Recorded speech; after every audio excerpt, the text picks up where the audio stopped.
I finally feel like I have shaken off all of this darkness and this negativity. There was a moment in 2006 when Hayden Panettiere became almost impossible to miss. She was 17 years old, standing in a school hallway on a television show that nobody knew would become a phenomenon. She wore a cheerleader's uniform. She smiled. She looked impossibly young, and then the story gave her something extraordinary. She could not die. Her character, Claire Bennet, could be stabbed, burned, thrown from a building, crushed, broken, and somehow she would get back up. Save the cheerleader, save the world. For millions of viewers, Hayden Panettiere became the face of that sentence. She was young, she was beautiful, she was fearless, and for a generation that watched heroes, she seemed almost indestructible. But Hayden Panettiere was never Claire Bennet. Behind the cheerleader uniform was a young woman who had been working since she was a baby, who had grown up in front of cameras, who would become a movie star, a television star, a singer, a mother, and eventually one of Hollywood's most candid survivors.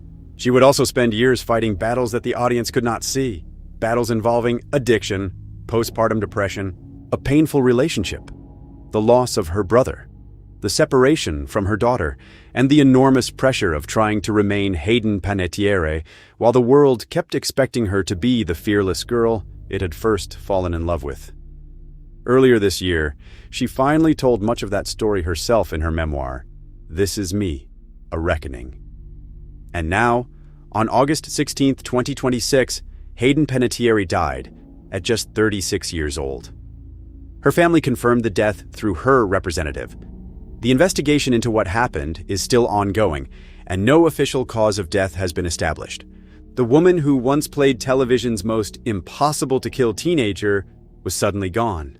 And the strangest part is this. For most of her life, Hayden had been telling the world that she was struggling. We simply did not understand how much she had been carrying. This is the story of Hayden Panettiere, and the life behind the face America thought it knew. Hayden Leslie Panettiere was born on August 21, 1989, in Palisades, New York. She was almost destined for a camera. Her mother, Leslie Vogel, was an actress. Her father, Alan Panettiere, worked as a firefighter. And Hayden began appearing in commercials when she was still an infant. She was not even a year old when she first appeared in front of a camera. Then came television, soap operas, commercials, voice work, small appearances, and eventually movies. By the time most children were worrying about school pictures, Hayden already understood something most adults never learn. A camera changes the way people look at you, and Hayden was extraordinarily good in front of one. She appeared on One Life to Live, then Guiding Light. She voiced Dot in Pixar's A Bug's Life. She appeared in Remember the Titans. And slowly, the little girl who had started working before she could even remember her first audition was becoming recognizable across America. But there was something unusual about her. She did not seem manufactured. There was an energy to her. She was funny, fast, confident, and when she walked into an interview, she often seemed far older than the age printed beside her name. Hollywood noticed. And Hollywood does not usually wait very long when it finds a young person who can command attention. By her teenage years, Hayden was no longer simply a child actor. She was becoming a star. Then came Heroes, and everything changed. In 2006, NBC premiered Heroes. The premise was simple enough to explain in one sentence. Because the irony of Hayden's life is that the character who made her famous could heal from almost anything. Hayden could not. She was human. And eventually, the difference between the two became impossible to hide. Her career continued. She appeared in films including I Love You, Beth Cooper. Then came Scream 4. She played Kirby Reed, a character that would eventually become one of the franchise's most beloved survivors. Once again, Hayden was associated with a character who refused to disappear. Then came the role that would reveal a completely different side of her, Nashville. In 2012, Hayden became Juliet Barnes. Juliet was a country music star, talented, famous, difficult, vulnerable, and increasingly damaged by the pressures surrounding her. The role was almost painfully appropriate, because Hayden was entering a period of her own life in which fame was becoming much more complicated. She was no longer the teenager America had met on Heroes, ordinary people discovering extraordinary abilities, but one character became the emotional center of the entire series, Claire Bennet, a teenage cheerleader who could heal from almost anything.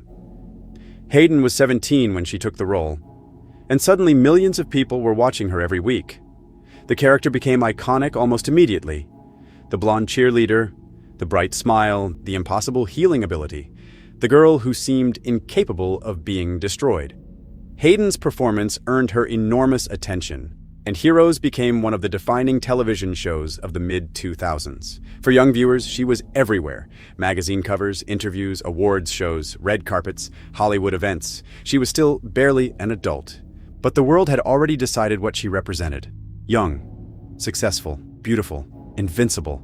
And that image would follow her for years. She was an adult, and adulthood brought problems that no television superpower could fix. Hayden became engaged to Ukrainian boxer Vladimir Klitschko. The relationship would eventually produce a daughter, Kaya, but motherhood changed Hayden in ways she had not expected. After giving birth in 2014, she experienced severe postpartum depression. She eventually sought treatment. Years later, she would speak openly about how badly she had struggled.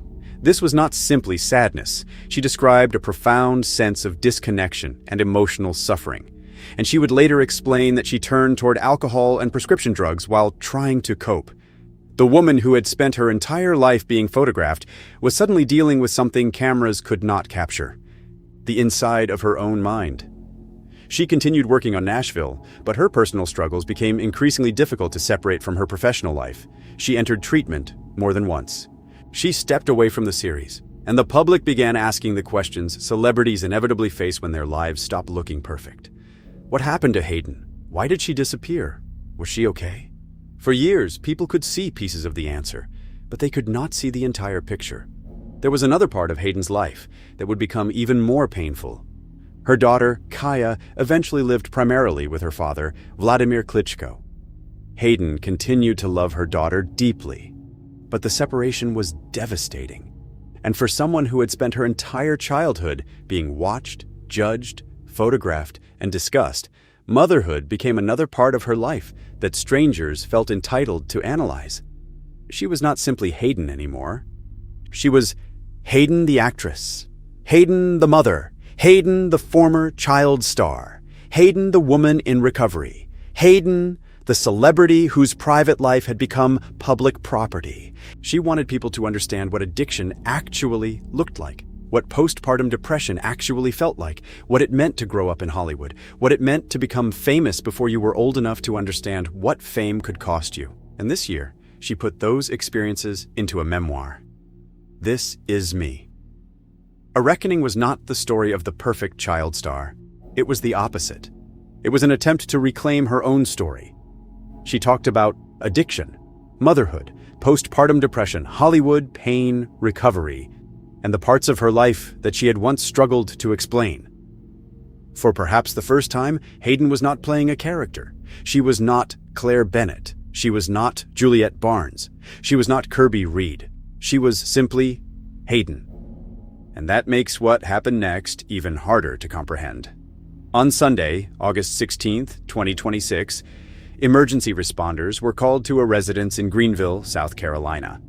A woman was reportedly unresponsive, and all of those versions were being discussed at the same time. The world wanted an explanation.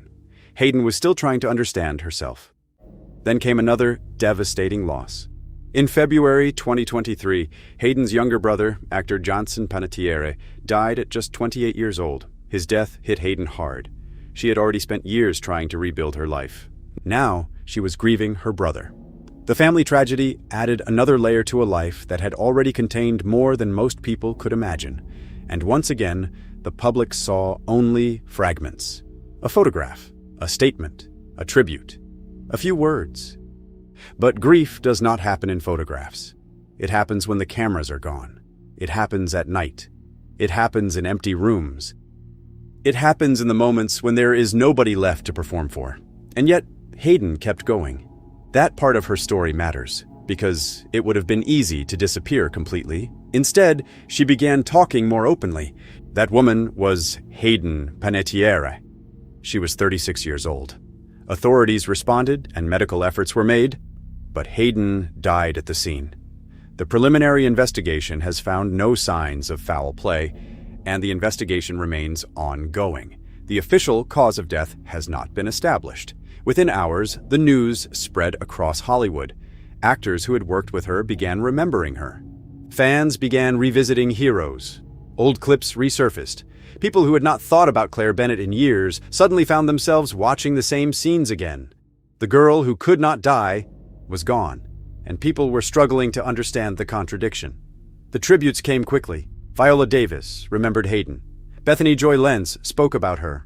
David Arquette, Melissa Barrera, Selma Blair, Rosie O'Donnell, and others shared memories and condolences. The people who had actually known Hayden were describing something different from the image many viewers remembered. Not an untouchable celebrity, not a perfect Hollywood product.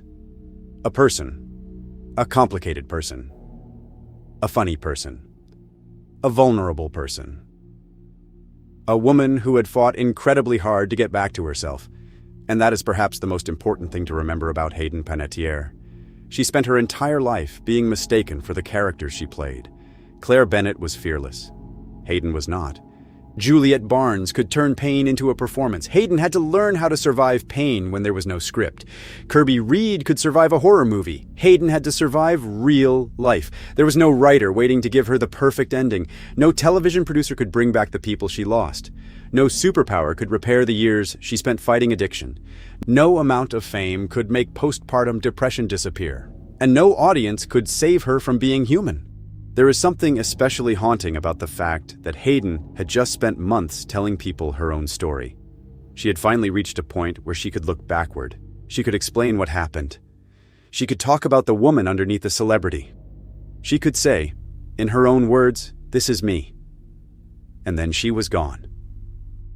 Her death does not erase the years she fought. It does not erase her recovery. It does not erase the courage it took to speak publicly about subjects that Hollywood celebrities usually try desperately to hide. And it certainly does not reduce her life to the circumstances of her death. Because Hayden Panettiere was much more than the final headline. She was the little girl who began acting before she could remember doing it. She was the teenager who became Claire Bennet. She was the cheerleader who became a symbol of an entire television generation. She was the actress who played Juliet Barnes. She was Kirby Reed. She was a singer, a daughter, a sister, a mother, a woman who survived enormous personal pain. And finally, a 36-year-old woman whose life ended far too soon. Maybe that is why the reaction has been so intense. People are not only mourning Hayden Panettiere, they are mourning a piece of their own youth.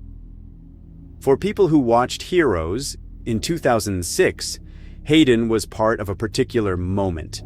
The era of waiting for the next episode. The era before streaming changed everything. The era when a television character could become part of your weekly life. And Hayden was one of those faces. She was young enough that millions of viewers felt as though they had watched her grow up. So when the news arrived, the reaction was not simply, an actress died. It was something closer to, she was supposed to still be here. That is the strange cruelty of losing someone at 36. There is no sense of a completed story. There is only interruption. There were supposed to be more movies, more interviews, more chapters, more years with her daughter. More opportunities to become the person she had spent so long trying to become. And now there won't be. Hayden once played a character whose defining ability was regeneration. No matter how badly Claire Bennet was hurt, she could heal. That image became permanently attached to Hayden. But perhaps the most human part of her story is that she never had that ability. She got hurt, she struggled, she disappeared, she came back, she fell, she tried again, she talked about what happened, she tried to rebuild, she kept going, and that is a different kind of strength. Not the fictional strength of a superhero, the ordinary, painful strength of a human being trying to make it through another day. Today, the world knows Hayden Panettiere is gone. But perhaps the part of her story worth remembering most is not how suddenly she died. It is how many times she tried to live. The little girl who entered Hollywood before she could understand it. The teenager who became a global television star. The actress who played women who refused to surrender. The mother who spoke honestly about a darkness she never expected. The sister who endured an unimaginable loss. The woman who finally wrote down her own story. For years, millions of people watched Hayden Panettiere play characters who survived impossible things. In the end, she was never a superhero. She was something much more complicated. She was Hayden. And behind the famous face, behind the cameras, behind Claire Bennet, behind Juliet Barnes, behind every red carpet and every headline, there was a human being who had been fighting battles most of the audience could never see. Tonight, people will go back and watch Heroes. They will hear her voice again. They will see the cheerleader standing in that hallway. They will remember the girl who was supposed to be indestructible. And for a few minutes, she will be 17 again, young, alive, smiling, before the world knew how complicated the years ahead would become. Hayden Panettiere was only 36, and whatever the final answer surrounding her death may eventually be, one thing is already certain. Her story was never just about the girl who could heal. It was about the woman who spent her life trying to heal herself. Rest in peace, Hayden Panettiere.